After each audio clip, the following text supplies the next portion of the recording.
Assalamualaikum warahmatullahi wabarakatuh. Saudara-saudara sekalian, kita masih membicarakan tentang unsur intrinsik, yaitu unsur atau komponen yang membangun sebuah karya puisi. Kita harus menyadari unsur intrinsik ini ada kalanya memang disengaja oleh sastrawan diletakkan, ada kalanya sastrawan sendiri tidak tahu. Jadi dari keilmuan lainlah kita bisa melihat bahwa secara sengaja atau tidak sengaja sastrawan itu sudah menggunakan sesuatu dalam unsur intrinsik. Saudara-saudara sekalian, berkaitan dengan keterampilan berbahasa, apalagi yang berkaitan dengan menulis puisi, sastrawan tidak bisa melepaskan diri dari gaya bahasa. Karena gaya bahasa itu ada kalanya menjadi salah satu identitas. Begitu juga identitas saya ketika ingin menyajikan materi tentang apresiasi puisi pada Anda. Saya selalu menggunakan gaya. Sebagai orang beragama, mari kita menyerahkan diri dulu kepada Allah Subhanahu wa taala. Tanpa petunjuk beliau, saya yakin bahwa apa yang saya sajikan tidak akan mendapat hidayah dari beliau. Allahu Akbar. Saya juga selalu menundukkan kepala karena saya tahu atas kekurangan saya, jauh dari kesempurnaan. Yang sempurna itu adalah Rasulullah Shallallahu Alaihi Wasallam, Nabiullah Muhammad Shallallahu Alaihi Wasallam. Allahumma shalli ala Muhammad wa ala ali Muhammad. Beliau makhluk yang sangat sempurna, yang diyakini dalam agama Islam sebagai Rasul akhir zaman. Tugas beliau cuma satu, menyempurnakan akhlak. Nah, topik kita pada kesempatan ini adalah cerminan karya sastra itu membangun akhlak. Saudara-saudara sekalian, ada peribahasa mengatakan bahasa mencerminkan bangsa. Ungkapan lain mengatakan mulutmu harimau. Berpedoman dari dua ungkapan itu,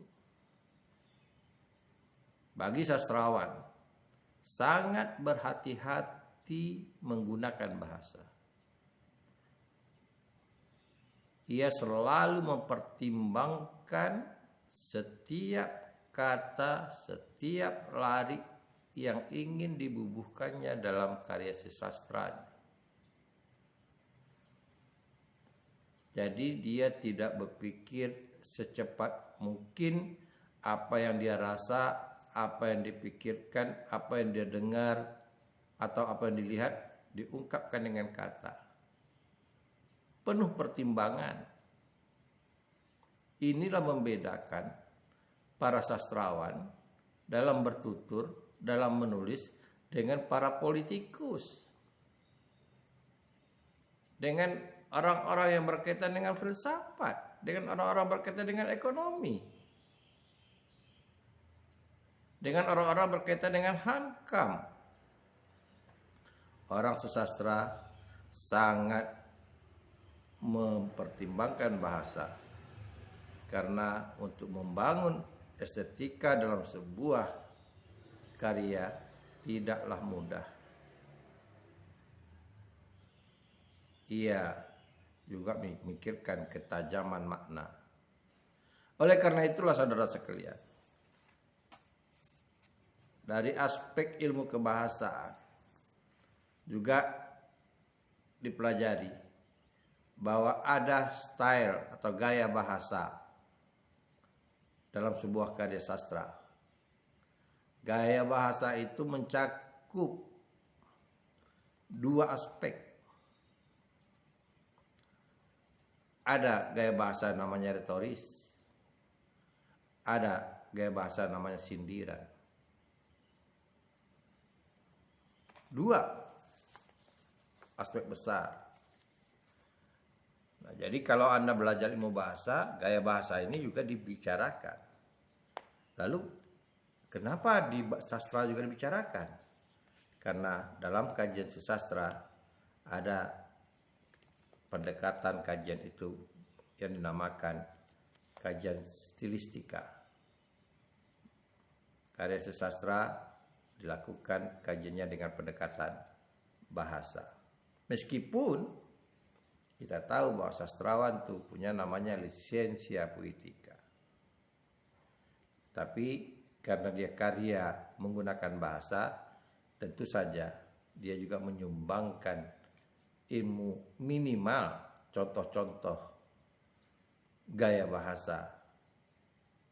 Jadi karya sastra itu juga dia memaparkan, menampilkan bentuk-bentuk atau contoh-contoh gaya bahasa. Saudara sekalian, kita beri contoh. Kita bahas misalnya ada gaya bahasa retoris. Gaya bahasa retoris ini itu banyak silang pendapat. Jadi oleh karena itu saya sarankan kepada mahasiswa, jangan berpegang pada buku satu saja. Nanti ketika ada buku lain Anda terkejut, kaget. Kok di sini lain lagi gitu. Begitulah pemikirannya. Saya beri contoh misalnya dalam gaya bahasa retoris kita mengenal ada namanya aliterasi, ada namanya asonansi. Kalau Goris Craft hanya menggunakan aliterasi dan asonansi. Sementara di buku lain kita juga mengenal istilahnya disonansi. Retoris itu Goris Craft membagi 21 jenis. Anda bayangkan itu banyak. Ya, Anda baca dalam bukunya Diksi dan Gaya Bahasa. Kita ambil dulu tiga-tiga. Ada asonansi, ada disonansi, ada aliterasi. Pertama aliterasi. Aliterasi itu kita lihat, kita cermati bentuk persamaan bunyi pada satu lari. Jadi pada satu baris atau satu lari. Ada yang berpendapat yang dikatakan dengan aliterasi itu adalah kata huruf awal setiap kata atau huruf pangkalnya setiap kata yang ada dalam satu lari itu sama. Makan, mandi, minum. Kan ma. Makan, mandi, minum. Itu aliterasi.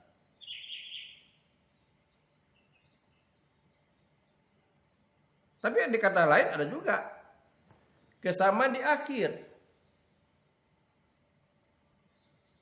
Jadi bukan hanya di awal, juga di akhir kata. Kalau tidak di awal tidak sama, tapi di akhir kata dalam satu lari itu sama.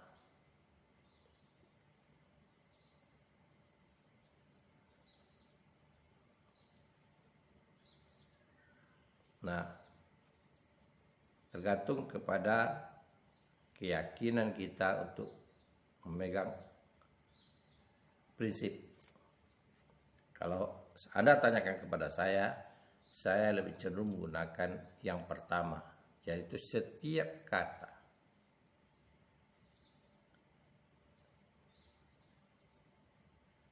pangkalnya hurufnya sama dalam satu lari.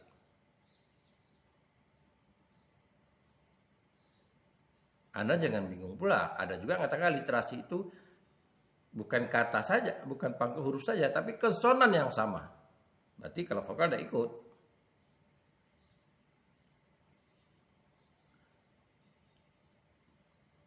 Misalnya ada kata ayah ambil arang, itu berarti tidak ikut. Karena itu saya lebih secara umum, yaitu dia satu lari, satu baris, jadi huruf pangkal di setiap kata itu sama. Itu yang dikatakan dengan aliterasi. Kemudian ada istilah asonansi. Ada istilah disonansi. Di garis kerap kita tidak temukan itu disonansi. Asonansi itu adalah kata dalam posisi yang sama menggunakan vokal yang sama. Jadi kalau kita susun berurut ke bawah, jumlah hurufnya itu sama dan posisi vokalnya sama. Ada kata lari, A dan I vokalnya. Ada kata tadi, A dan I. Ada lagi kata pagi. Lari, tadi, pagi. Posisinya vokal itu sama pada kata yang hurufnya sama. Sebaliknya,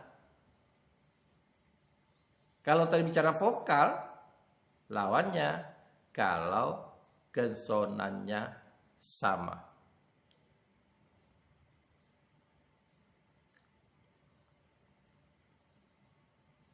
Jadi kita susun ke bawah, maka kita jumpai katanya dengan huruf yang sama dan pemakaian konsonan yang sama. Jadi kalau asonansi pemakaian huruf vokal yang sama, lawannya disonansi. Pemakaian konsonan yang sama.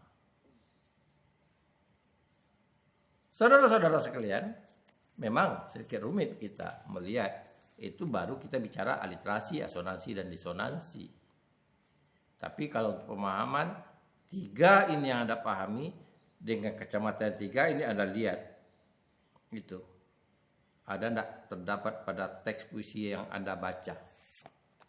Begitu caranya untuk mengingatkan gaya bahasa itu. Sekali lagi saya katakan, mungkin saja sastrawannya sengaja membangun seperti itu. Mungkin bisa jadi sastrawan tidak tahu dia ilmu bahasa. Oh, itu namanya aliterasi, disonansi, atau asonansi. Sebagaimana yang saya katakan, dalam teori sastra, teori itu muncul karena ada gejala.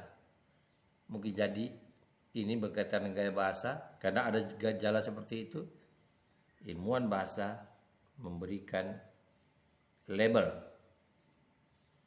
karena di sana gaya bahasa itu juga membangun keindahan. Apakah jadi berbentuk rima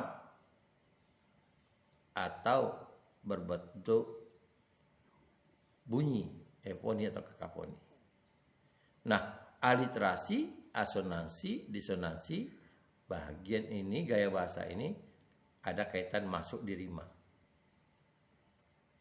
Jadi kalau Anda katakan, Pak, di gaya bahasa juga ada nih, di rima juga ada. Benar, kedua tiga itu di rima ada jenis rima.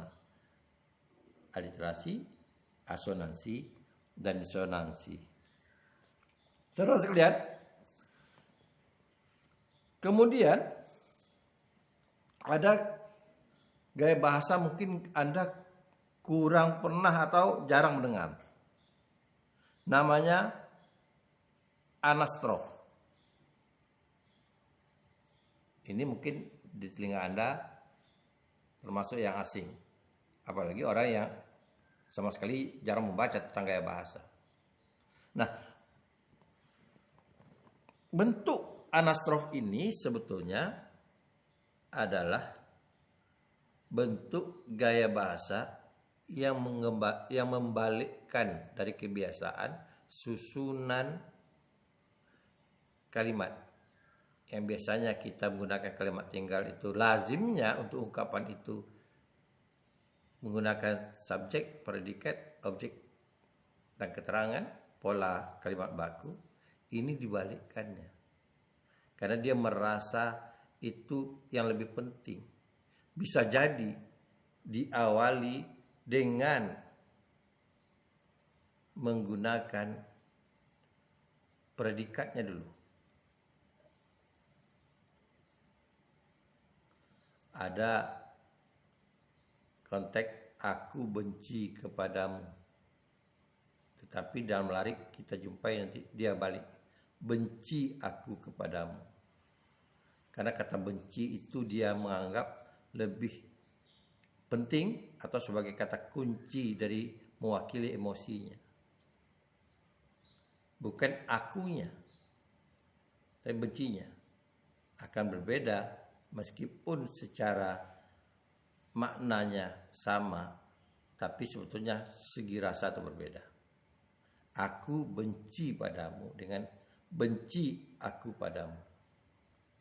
Kata pada gaya yang kedua itu lebih menekankan titik persoalan benci itu, bukan personalitinya yang lebih diutamakan. Saudara sekalian, ada lagi yang namanya apofasis. Apofasis.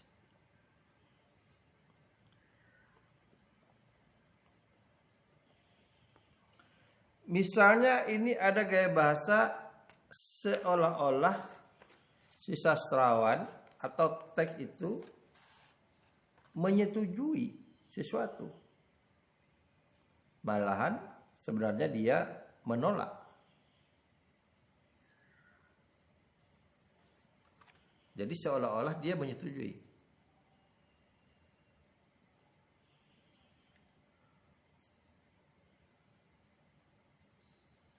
Misalnya begini. Saya tidak mengatakan kamu itu jelek.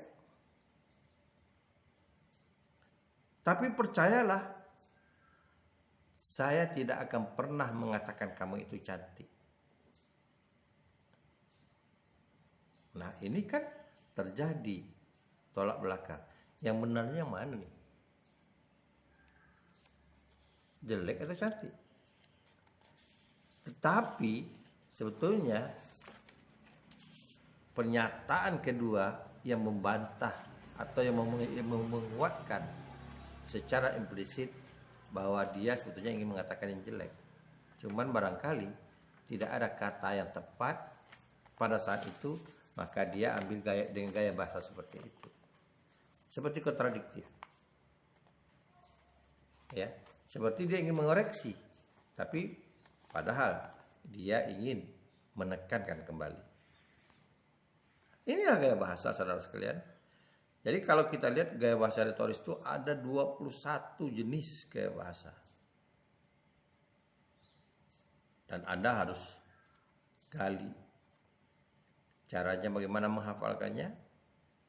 Anda baca satu, Anda lihat dalam teks itu. Atau Anda jumpai dalam teks itu, Anda rujukkan. Ini masuknya kemana? Jadi ada dua cara.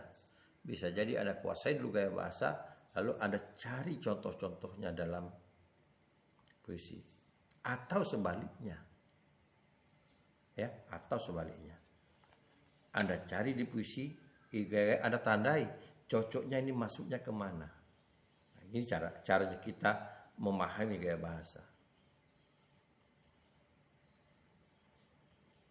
Sekali lagi saya katakan, belum tentu sastrawan itu tahu dengan nama gaya bahasa yang dia pakai. Bagi dia adalah bagaimana menggunakan bahasa itu bisa mewakili rasanya. Karena gaya bahasa juga salah satu cara sastrawan membangun style dia menulis, gaya dia menulis. Saudara sekalian, ada lagi yang ini sudah juga mungkin pernah didengar, elipsis. Gaya bahasa elipsis.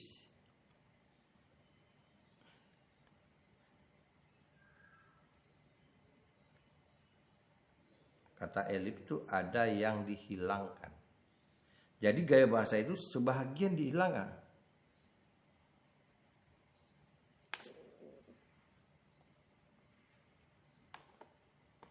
Ini selalu kita lihat pada gaya bahasa, misalnya pada kata menjemuk.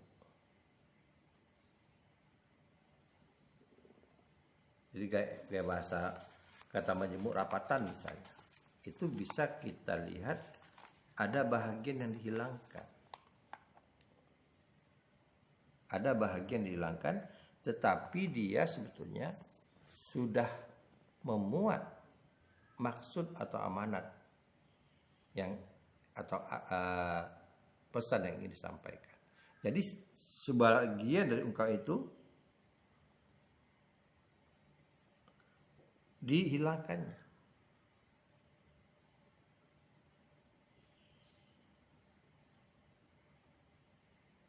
Misalnya ia menekan sekuat tenaga, tentu ada objek yang ditekan.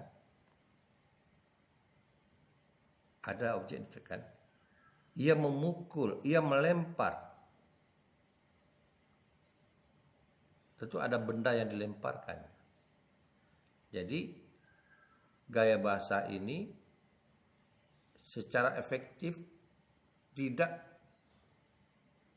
menggunakan kata semaksimal sejelas-jelasnya.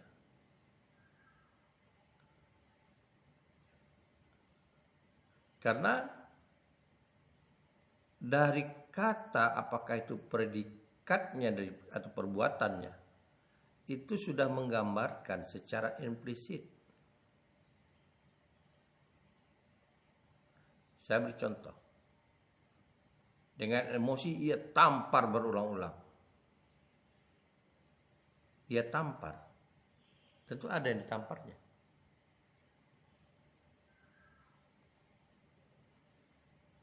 Nah, disinilah terkadang ada space, ada bahagian yang disengaja diberikan oleh sastrawan itu agar kita dalam imajinasi kita itu diberikannya kebebasan.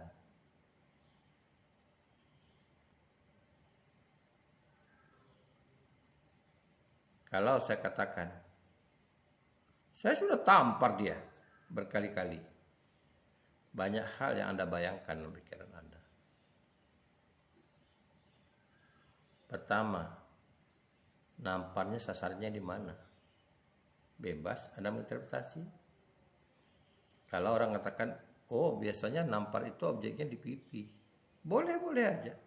Kebebasan berinterpretasi. Karena juga ada orang menampar bukan di pipi, tapi di bahu.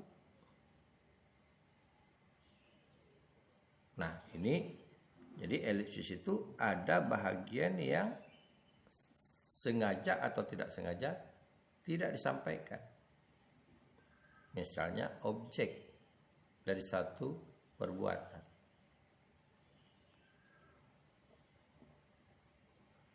Saya kemarin ke pasar, kata pergi hilang di sana. Karena kata ke sudah menghimpun atau sudah memuat kata pergi karena menuju arah.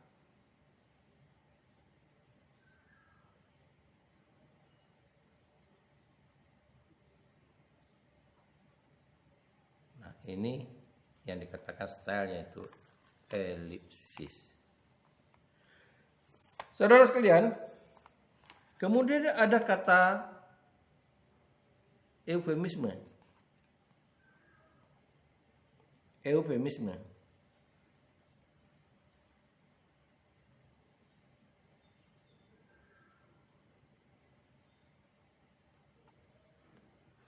Eufemisme ini sebetulnya katanya itu dari bahasa Yunani, turunan dari bahasa Yunani yang namanya eufemism.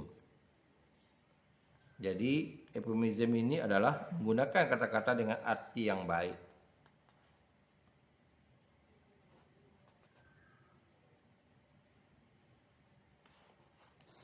Misalnya,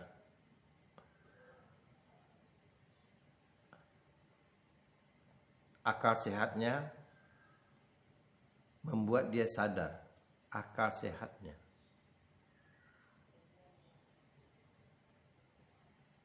Ini satu bentuk dia menggunakan. Dengan menggunakan gaya seperti itu. Apa salahnya dia menggunakan? Ia melakukan sesuatu, tapi tidak dengan gaya bahasa dia mengatakan akal sehat, karena perbuatan itu perbuatan orang-orang yang mempunyai akal sehat. Berarti kita juga dituntut, kalau kita interpretasi dalam pikiran kita ini, siapa yang dijadikannya objek pembicaranya itu dia punya dua, ada akal jahat dan ada akal sehat. Kebetulan pada saat dia melakukan perbuatan ini, akal sehatnya yang muncul.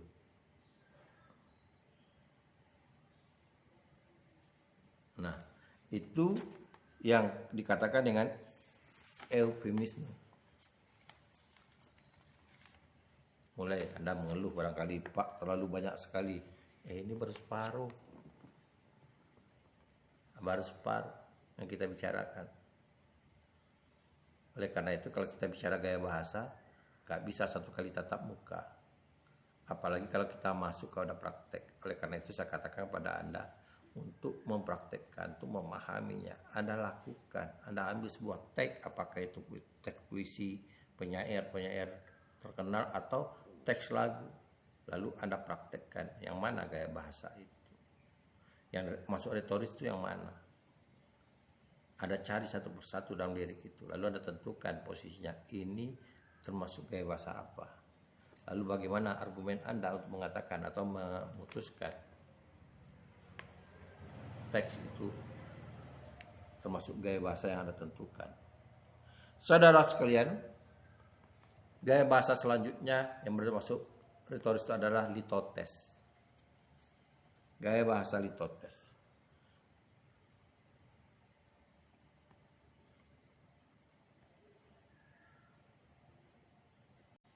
Nah, litotes itu ada gaya bahasa yang dipaksakan untuk merendahkan sesuatu.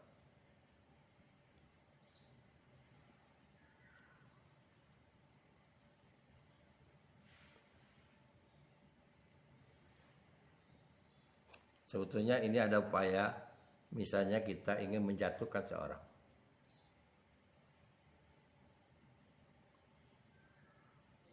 Ada orang mengatakan begini, saya tidak bangga kalau dia terpilih sebagai pemimpin.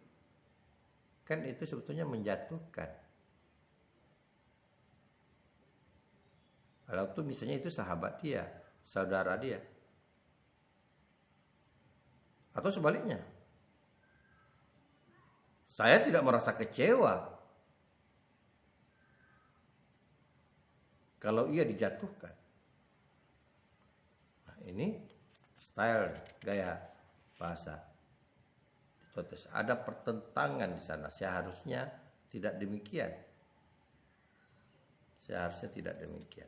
Saudara sekalian, ada lagi namanya historis peroveron.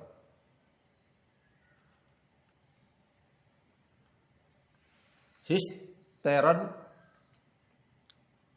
proveron. Ini memang agak sedikit histeron, seorang lagi histeron peroveron. Ini gaya bahasa ini kita jumpai itu di garis graf. Nah, ini gaya bahasa ini semacam gaya bahasa yang merupakan kebalikan dari sesuatu yang wajar.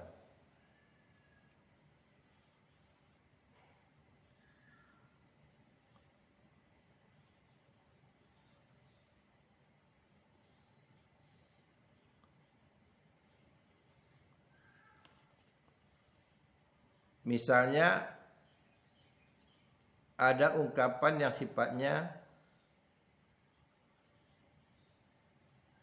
sebetulnya ini masuk kepada satu hal yang bisa bersifat sindiran.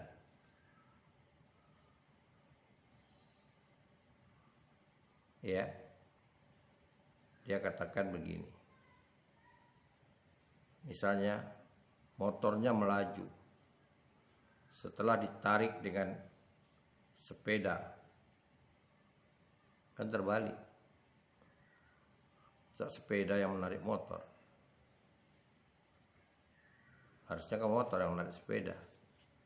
Lalu yang kedua, kan terbalik juga maknanya. Kok bisa motornya melaju? Yang nariknya sepeda. Tenaga sepeda di bawah tenaga motor. Nah, inilah yang perlu dicermati. Memang kata-kata seperti ini dalam puisi terkadang sulit kita jumpai. Saya ingatkan kepada Anda, tidak semua gaya bahasa ini nanti akan Anda jumpai dalam puisi. Perlu kecermatan, perlu banyak referensi kita membaca puisi-puisi. Kalau kita ingin mencari contohnya dalam sebuah puisi. Karena gaya bahasa ini berlaku umum, bukannya pada puisi. Kalau dalam sastra juga bisa dijumpai di prosa. Baik itu prosa fiksi maupun prosa non-fiksi. Selagi kita menggunakan gaya bahasa, maka akan ditemui gaya bahasa. Jadi sekali lagi bukan hanya di puisi. Tetapi kenapa kita bicarakan di puisi? Ya, supaya kita punya referensi. Ketika kita ingin melihat sebuah teks ini, kok rasanya ada gaya di style. Bagaimana kita mau melabelkannya kalau kita tidak menguasai gaya bahasa? Nah, oleh karena itu sekali lagi, kita kuasai gaya bahasa ketika kita mengapresiasi puisi, karena gaya bahasa unsur intrinsik bagian dari puisi, maka kita bisa melabelkannya. Oh, ini gaya bahasa ini. Anda bisa juga lihat nanti di unsur intrinsiknya prosa, akan Anda jumpai juga salah satu unsurnya adalah gaya bahasa. Jadi gaya bahasa itu memang kepada dua bentuk, fiksi dan non fiksi, termasuk tuh puisi terdapat gaya bahasa. Tinggal lagi gaya bahasa mana yang sering dia pakai. Saudara sekalian, yang selanjutnya kita bisa melihat yang namanya adalah pleonasme. Pleonasme ini dikatakan juga gaya bahasa tautologi. Pleonasme. Nah, yang dimaksud dengan pleonasme ini adalah acuan yang mempergunakan kata-kata lebih banyak daripada yang diperlukan. Jadi kata-katanya berlebihan. Berlebihan kata-katanya.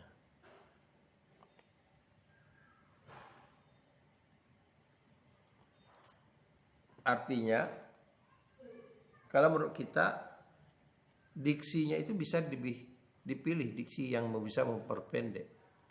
Tapi justru dia menggunakan diksi yang membuat bahasanya lebih panjang.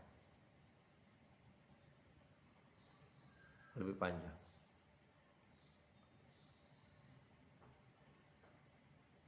Misalnya, beban itu saya pikul sendiri. Itu kan pendeknya. Berarti dia mengangkat beban itu dia pikul.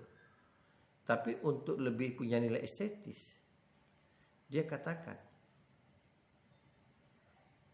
beban itu ia taruh di pundaknya dan dipegang serta dipikulnya sendiri. Itu kata berlebihan. Kalau sudah pikul ya di pundak gitu. Tapi dia ingin menjelaskan tempatnya. Bagaimana aksinya. Jadi sekali lagi saya katakan, ada kalanya ketika orang menggunakan gaya bahasa, ada kemungkinan dia menggunakan bahasa itu tidak, kalau secara keefektifannya tidak efektif. Ada pemborosan. Tapi itulah gaya yang menurut dia itu bisa memperindah. Bisa memperindah gaya bahasa. terjadi kontradiktif. Kalau pada satu sisi kita mengatakan, oh kalau bahasa puisi itu bagaimana menggunakan bahasa seefektif mungkin dengan makna seluas mungkin. Tapi ingat, pada satu saat ketika dia bisa saja menggunakan bahasa yang berlebih karena untuk membangun style keindahan, dia gunakan kata-kata berlebih dalam bahasa, dalam struktur kalimat yang resmi bisa disingkatkan. Jadi tidak selalu pemborosan itu bernilai negatif kalau tujuannya adalah untuk hal yang positif. Saudara sekalian, itu tautologi. Nah, kemudian ada perifrasis. Ini juga gaya bahasa yang jarang kalian dengar.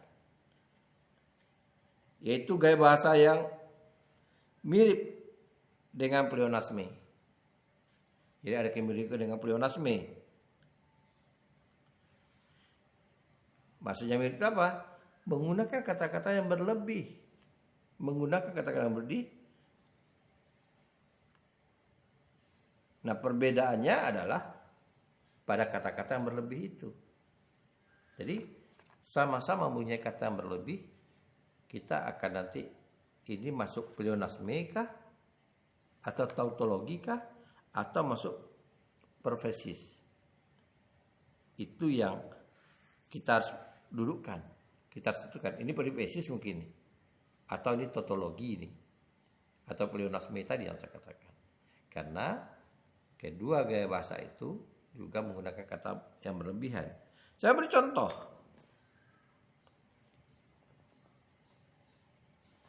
Misalnya begini. Dia ingin menjawab permohonan seseorang. Tapi dia gaya begini. Sebelum Anda ajukan permohonan sebelum Anda lakukan permohonan itu, segera saya jawab. Permohonan Anda tidak saya kabulkan. Kan panjang.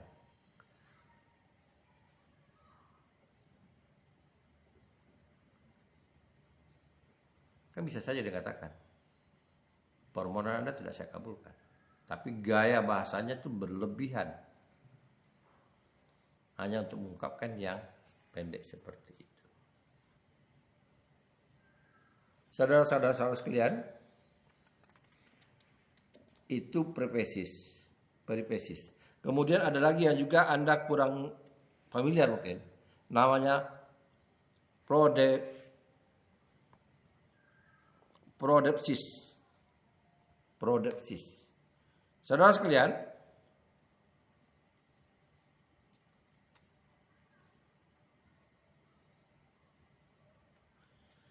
kita beri contoh misalnya begini.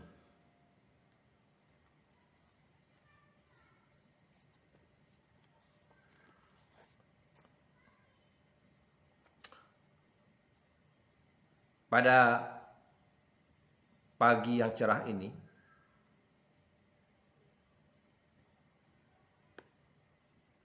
karena memang paginya cerah gitu. Maka dikatakan begini, pada pagi yang cerah itu, pada pagi yang cerah ini, dia berangkat.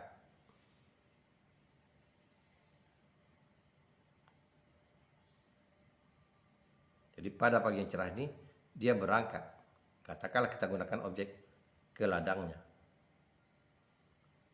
Jadi pada pagi yang cerah ini, dia berangkat ke ladangnya. Kan masih terjadi pemborosan. Kata pada pagi yang cerah. Masih bisa kita gunakan kata efektif. Kata keterangan itu. Ia berangkat ke ladangnya pagi. Ya, dia berangkat ke ladangnya pada pagi yang cerah. Tapi dia balikkan. Dia buatnya sesuatu yang kita lihat berlebih-lebihan. Ya, kita lihat itu berlebih-lebihan. Oleh karena itulah kalau kita amati gaya retoris ini, ada kalanya orang menggunakan bahasa itu tidak efektif. Tetapi dengan gaya yang berlebihan itu ada aspek yang dia kejar. Pertama aspek estetika tadi, yang kedua atau aspek keindahan berbahasa, stylenya. Yang kedua adalah aspek etika, kesantunannya. Nah, keempat adalah aspek penekanan.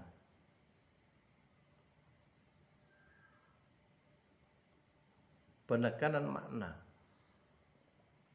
Saudara-saudara sekalian, sudah 16 dengan disonansi kita bicarakan. Maka kita masuk lagi yang namanya adalah erotesis. Erotesis ini adalah pertanyaan retoris.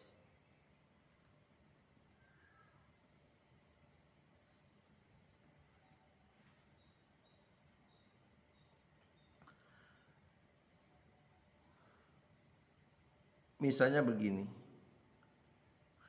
Kalau dalam bahasa Inggris kita mengenal ada namanya question tag.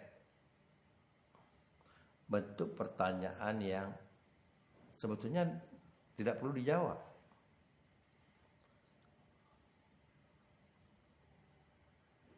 Karena sudah ada jawabannya. Tahukah Anda bahwa tidak akan mungkin dapat melakukan pekerjaan kalau hari tidak cerah?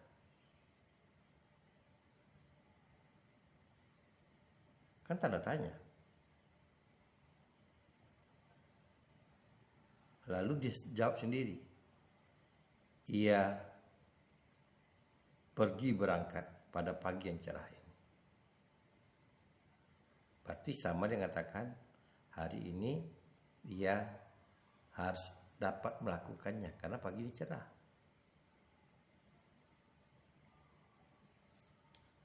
Begitu gaya bahasa yang saya katakan ada kalanya bertentangan dengan prinsip-prinsip penulisan puisi. Tapi begitulah. Gaya-gaya bahasa seperti ini sebetulnya lazim kita bisa jumpai pada fiksi.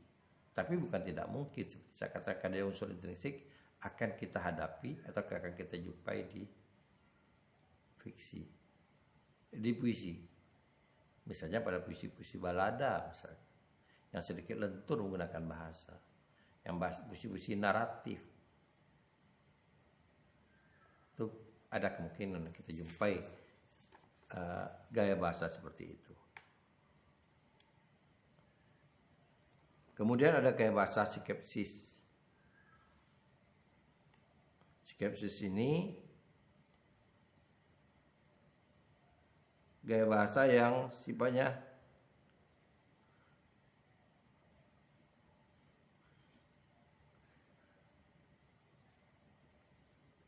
mempergunakan dua konstruksi bahasa yang sifatnya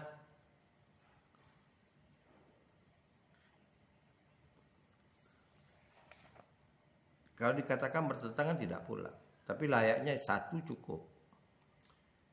Biasanya ada dua ungkapan pada bentuk kalimat majemuk, dua ungkapan disatukan.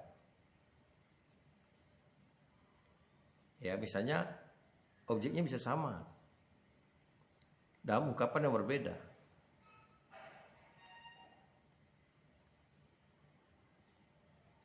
Ia pergi, ini katakan ia pergi mencari ikan, kemudian ia pergi ke pinggir sungai memancing. Itu dua perbuatan. Ia pergi mencari ikan, ia pergi ke pinggir sungai memancing. Ke pinggir sungai memancing dan mencari ikan itu ya sama. Ya sama. tapi dilakukannya seperti itu. Gayanya seperti itu. Kemudian ada nama bentuk gaya bahasa namanya koreksis. Kalau kita lihat koreksis itu mengkoreksi. Dan epanartesis. Ya, korektif itu atau epanartesis. Korektif itu artinya mengoreksi.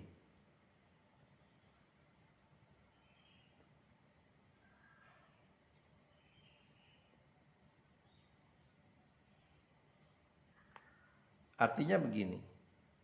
Ini kalau kita bisa jumpa itu misalnya pada naskah-naskah drama stylenya.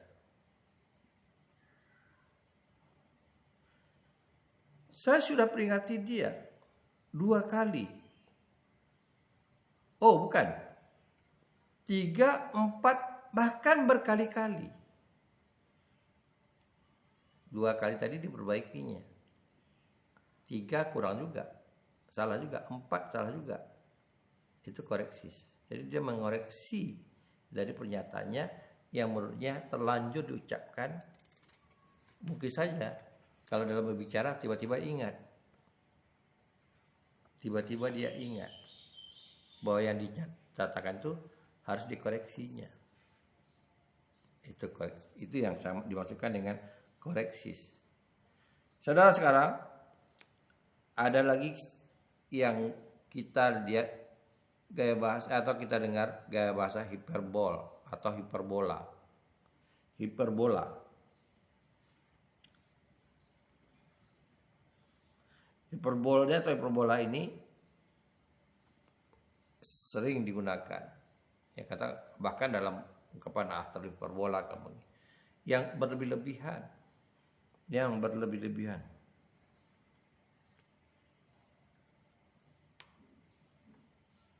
Jadi sesuatu yang sebetulnya tidak seperti apa yang dikatakan. Tidak seperti apa yang kenyataannya. Terlalu dilebih-lebihkan. Itu gaya bahasa hiperbola. Terkadang untuk melebih-lebihkan kata itu dia gunakan umpama. Pipinya merah ranum. Seperti buah. Nah, diibaratkan seperti buah naga yang dibelah 2. Terlalu berlebih-lebihan. Apa mungkin pipi orang itu seperti buah naga yang dibelah 2 itu ya ranum. Nah, ini yang dikatakan hiperbola atau hiperbol. Kemudian ada paradoks. Gaya bahasa paradoks. Nah, gaya bahasa paradoks ini adalah semacam gaya bahasa yang mengandung pertentangan antara nyata dan fakta.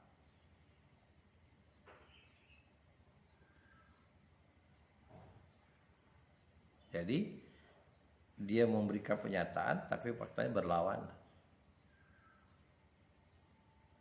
Ia hebat jadi pemimpin, kan hebat itu. Lalu kontradiksi apa? Tetapi selama pemimpinannya banyak proyek yang macet. Jadi hebatnya dengan terkadang dia 11-12 dengan namanya sinisme. Bisa jadi dia seperti sarkasme. Jadi kenyataan ada pertentangan. Ada pertentangan. Itu gaya bahasa paradok. Dan kemudian ada gaya bahasa aksiomaris. Aksioma. Aksiomaris itu adalah gaya bahasa yang acuannya berusaha untuk menggabungkan kata-kata untuk mencapai efek. Jadi untuk mencapai efek yang bertentangan.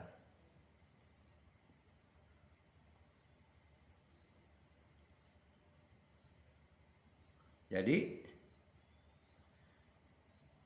ini juga kalau kita bisa masukkan gaya bahasa ini sekilas seperti kiasan yang sifatnya sindir, sinis,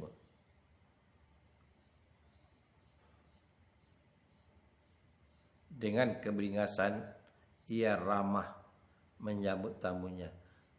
Beringas dengan ramah. Tidak ada orang yang ramah itu beringas.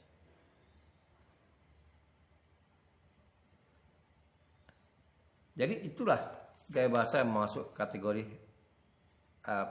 retoris yang kita lihat dalam aspek puisi.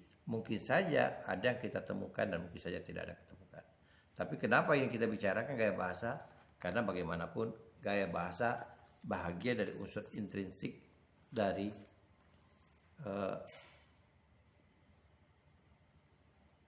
puisi. Sampai di sini dulu, kita nanti baru masuk kepada gaya bahasa kiasan. Jadi karena dia terlalu banyak aspeknya, kita bertahap dulu. Kita harus ingatkan dulu gaya bahasa retoris ini, lalu caranya bagaimana perlahan-lahan Anda bisa mengamatinya, lalu Anda bisa mengidentifikasi masuk gaya bahasa retoris yang mana. Saya menganjurkan pada Anda, sekali lagi, Anda cari referensi tentang gaya bahasa. Ada kemungkinan gaya bahasa itu seperti pada awal saya katakan, terjadi perbedaan atau penafsiran atau pemperlebelan dari para ahli bahasa. Seperti yang saya katakan tadi, bisa jadi kalau Anda membaca Goris Kerap, Anda tidak menjumpai gaya bahasa disonansi atau pemahaman tentang aliterasi berbeda dengan teori yang lain. Nah, tinggal Anda lagi meyakini yang mana, kategori yang mana. Demikian. Assalamualaikum warahmatullahi wabarakatuh.